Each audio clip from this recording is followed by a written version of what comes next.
வடமாகாணத்திலே யாழ்ப்பாணத்திலே உள்ள ஒரு கிராமம்தான் இக்கிராமம். இந்த கிராமம் உயரப்புலம் என்னும் கிராமத்தில் மக்கள் எதிர்கொள்ளும் பிரச்சனைகள், மக்களுக்கு இன்றைய அத்தியாவசிய தேவைகள் என்ன, இவர்களின் தேவைகளை பூர்த்தி செய்பவர்கள் யார் என்றது தொடர்பாகத்தான் நாங்கள் இங்கு பார்க்க போகின்றோம். 54 வீடு திட்டம் வழங்கப்பட்டது. அது அந்த வீடு திட்டம் எல்லாம் நிவர்த்தி செய்யப்படவில்லை. முழுசாக பணம் வழங்காத பட்சத்தில் எல்லாம் இடையில நிற்கிறதால மக்கள் சரியான கஷ்டப்படினோம். சில மக்கள் இருந்த வீட்டை கூடி பிடுங்கிட்டு அதில் வீடு கட்டிட்டு புறமான குட்டில் போட்டு மழை காலத்தில் சரியாக சிரமப்படினோம். ஆனவடியால் எங்களுக்கு இந்த வீடு திட்டத்தை பூரணமாக குணப்படுத்தி பூரணமாக முடித்து தருமாறு கேட்டுக்கொள்கிறோம். இந்த வீடு திட்டமானது சிவஞானம் சின்னையா அவர்களால் இவாக்கு கணவர் இல்லாத பட்சத்தில் அவரோட உதவியால் இந்த வீடு 80% பூர்த்தி எடுத்து கொடுத்துள்ளது. 2019 ஆண்டு வடமாகாணத்திலே யாழ்ப்பாணத்திலே பல வீட்டுத் திட்டங்கள் வழங்கப்பட்டன.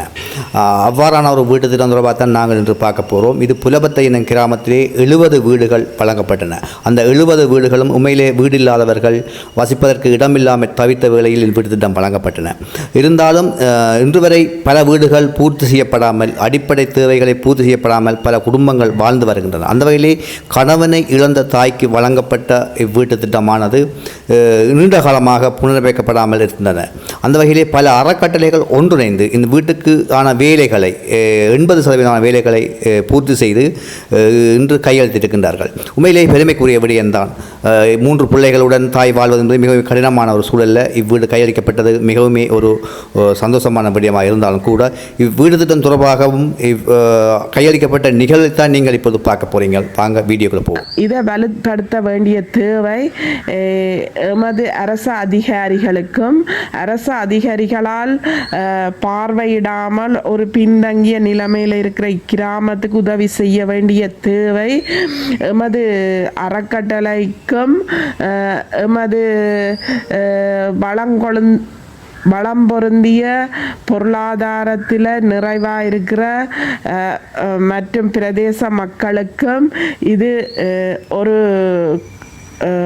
பங்களிப்பை செய்ய வேண்டிய ஒரு தேவை இங்கு இருக்கின்றது. ஆனபடியினாலே நாங்கள் முதல் கட்டமாக அவர்களின் வாழ்வாதாரத்தை மேம்படுத்தும் நோக்கத்தோடு சுய தொழில் ஊக்குவிப்பு நடவடிக்கையை முதலாக ஆன்மீக அறக்கட்டளைகள் ஒன்றாக இணைந்து பயிற்சி நெறிகளை வழங்குவதற்கு தீர்மானிக்கப்பட்டுள்ளது. நாங்கள் தற்போது இந்த வீட்டில் வசித்து வந்த நாங்கள் இந்த அறக்கட்டளை நிறுவனத்தால் எங்களுக்கு அந்த முதல் தந்த வீடு திருத்தம் செய்து தரப்பட்டது. அதுக்காக நான் நன்றி சொல்கிறேன். நாங்கள் மிகவும் கஷ்டத்தில் வாழ்ந்து கொண்டிருந்த நாங்கள் இப்போது இருக்கக்கூடிய மாதிரி செய்திருக்கிறீர்கள். அதுக்காக நன்றி சொல்கிறேன். வீட்டில் கிச்சன் வேலையும் படார வேலையிலும் சரிவர இன்னும் செய்யவில்லை.